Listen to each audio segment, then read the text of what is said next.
Milos ngayong araw. Nagngingit-ngit, nagpupuyos ang galit ng mga manggagawa at ng sambayan ng Pilipino.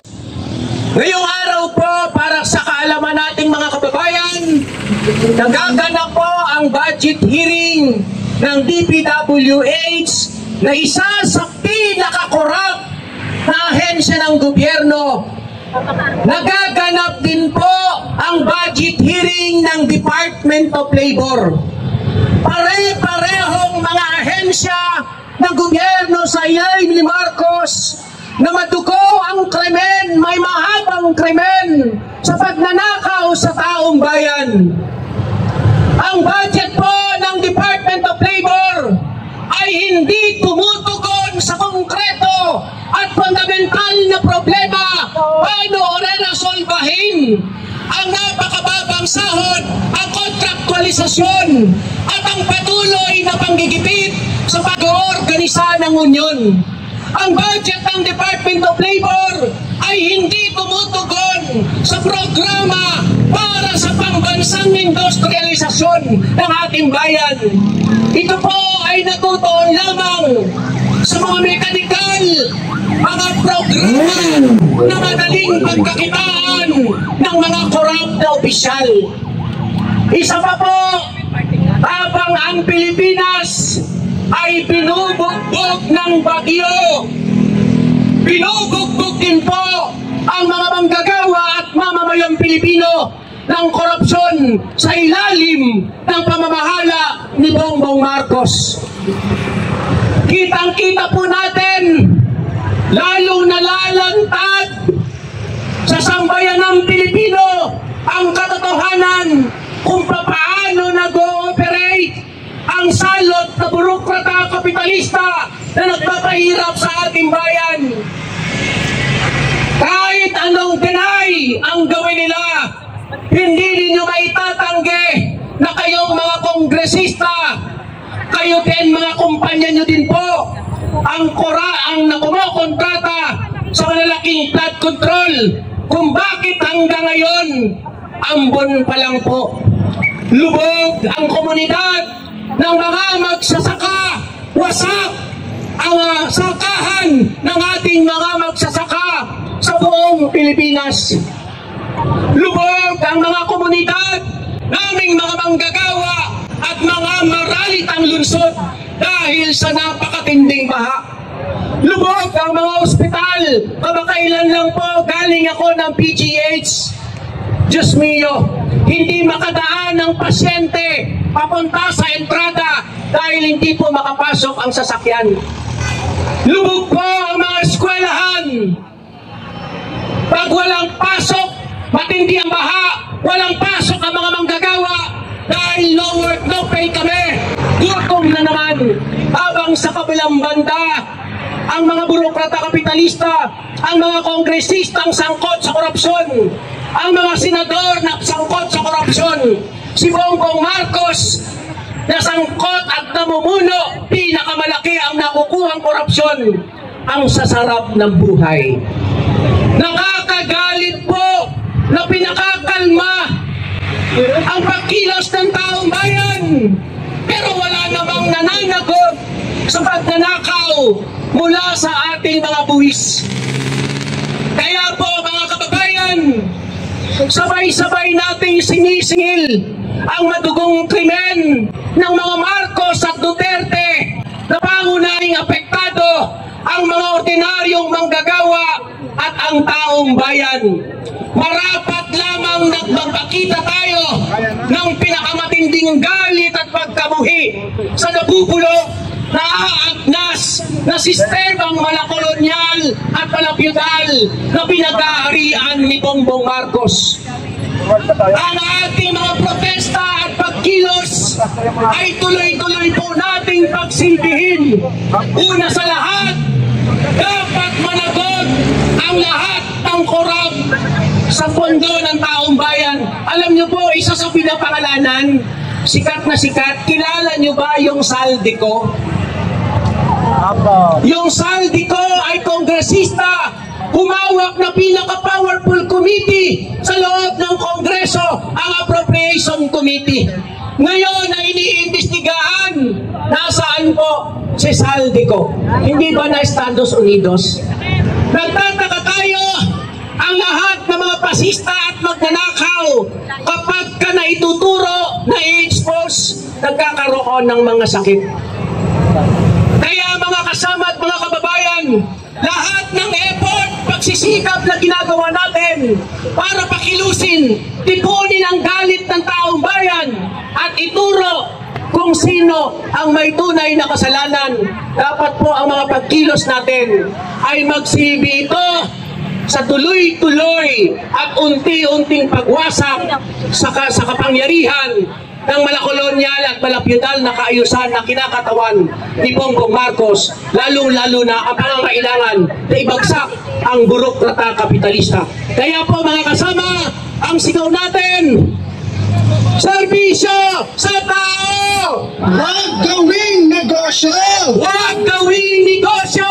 Serbisyo sa tao! Burokrata kapitalismo! Ibagsak! Burokrata kapitalismo!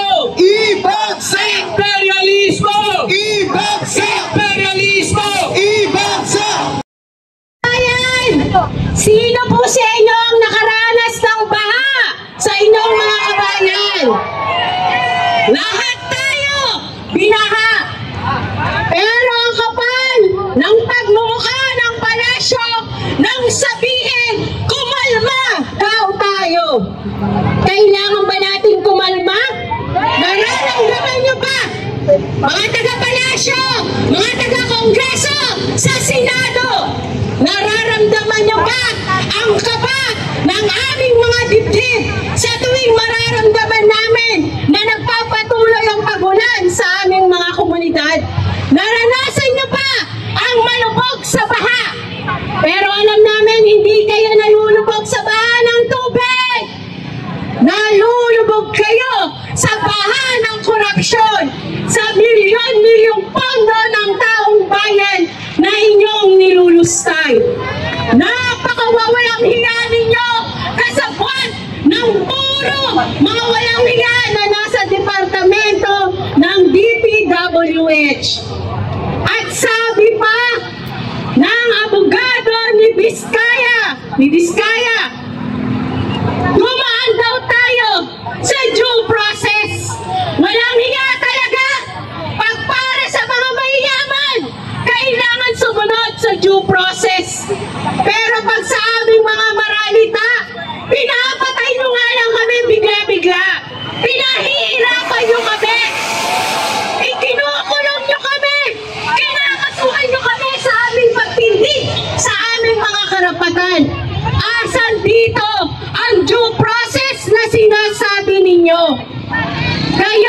Kayo na may mga pera, kayo na may mga kapangyarihan, kapag kayo ang hinaharap na sa usapin ng investigasyon, lahat kayo nag-aalisan ng bansa.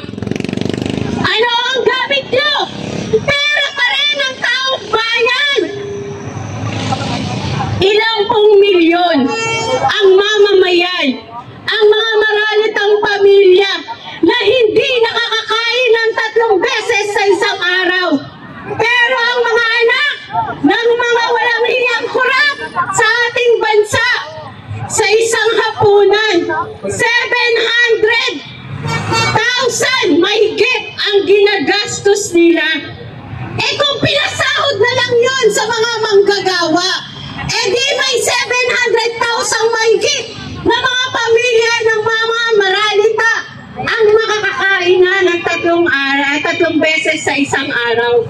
Nasaan ang due process na sinasabi ninyo? Diba? Wala. Kitang-kita sa mga nagaganap na mga investigasyon ang mga ipinagmamalaki ninyong proyekto para kontrolin ang baha. Tayong mamamayan ang kinontrol. Tayong mga mamamayan ang itinulog. Tayong mamamayan ang itinulog sa walang higaan ng mga kurap na opisyal ng ating pamahalaan. Kaya nagagalit sila, natatakot sila na magaya ang mga pagkilos Yun ang due process. Yun ang dapat ang kalampagin, ang wasakin, ang laganap na korupsyon sa ating bansa at hindi ang ating mga kahingian para sa ating hustisya. Biktima po ako ng Bagyong Undoy at sa lahat ng mga naranasan kong mga pagbaha, hindi ho nakokontrol, hindi po nakakatulong ang mga proyekto ng pamahalaan natin pagkas tumitindi. Dahil ano ba ang aasahan natin sa proyekto na wala ng bakal sa loob ng mga semento kung hindi puro lupa lamang. Kaya kung meron mang dapat na mailubog sa baha, etong mga kongresista, mga senador natin, ang mga burokrata kapitalismo na siyang naglulungsad at gumagawa ng malaking kabahuan sa ating bayan. Kaya kailangan mga mamamayang Pilipino, hindi lamang ang kaming mga aktivista na nandirito sa harapan, tayong lahat ay may responsibilidad na kalampagin, magingay at ipahiwatig ang ating galit sa lahat ng mga korupsyon na ginagawa mula sa pondong pinaghirapan natin. Hindi po natin yan ninakaw. Yan po ay binuwis natin mula sa dugo at pawis ng bawat isa sa ating miyembro ng pamilya. Kaya lahat ng mga karapatan ay nasa atin para maningil, para magingay, para lumabas sa lansangan. Katulad ng walis, tayo ay dapat na magkaisa para linisin ang lumalaganap na tumitinding mga korupsyon sa ating bansa. Hindi tayo dapat matakot. Mas lalo tayong dapat maging matibay. Mas lalo tayong dapat na maging masikay sa pagkakaisa. At dahil alam natin, kulang ang boses ng taong bayan, kulang ang tunay na representante sa loob ng Kongreso, kaya dapat nang paupuin ang Gabriela Women's Party List para may dapat tayong boses, mata, hindi lamang po ng taong bayan, hindi lamang ng babae, ng bata at bayan. Dahil ang Gabriela Women's Party List, ang Women's Party, alam natin, magiging boses at mata natin laban sa lumalaganap na korupsyon. Kaya makikisa ang hanay ng mga maralita sa lahat ng mga pagkilos para sigilin ang mga korap na mga opisyales ng ating bansa. Malakas po nating isigaw, serbisyo sa tao! Wag gawing negosyo! Wag gawing negosyo! Serbisyo sa tao!